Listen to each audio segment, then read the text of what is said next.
महापालिकेने थकीत कर वसुलीसाठी दक्षिण कसबा आणि उत्तर कसबा परिसरातील 7 नागरिकांचा पाणी पुरवठा सोमवारी बंद केला। मंगळवारी काही जप्तीची कारवाई होणार आहे। महापालिकेची मिळकत कर वसुलीची मोहीम सुरू आहे। पालिकेने कर संकलन अधिकारी 50 पेठांमध्ये जाऊन वसुली करत आहेत। उत्तर कसब्यातील 7 जणांकडे 76,000पासून 2 लाख रुपयांची थकबाकी होती। ही थकबाकी भरण्यासाठी अनेकदा नोटिसा बजावल्या होत्या। लोक अदालतीमध्ये सहभागी होऊन शास्तीमध्ये सवलत घेण्याचे आवाहन केले होते। या आवाहनाला प्रतिसाद न दिल्यामुळे सोमवारी नळ तोडून पाणी पुरवठा खंडित करण्यात आला आहे। पालिकेचे 1 लाखापेक्षा जास्त थकबाकी असलेल्या नागरिकांची नावे डिजिटल फलकावर लावली आहेत। या नागरिकांच्या मिळकतींवर जप्तीची कारवाई होईल असे कर संकलन विभाग प्रमुख युवराज गाडेकर यांनी सांगितले।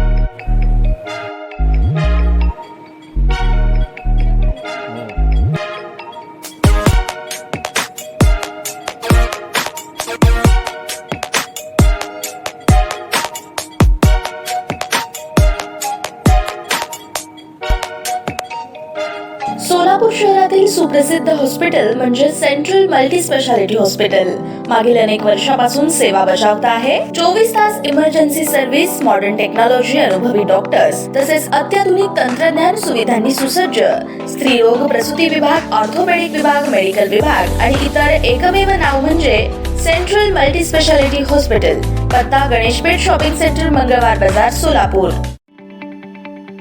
ताज्या बातम्या पाहण्यासाठी प्राईम महाराष्ट्र न्यूज चॅनलला सबस्क्राईब करा।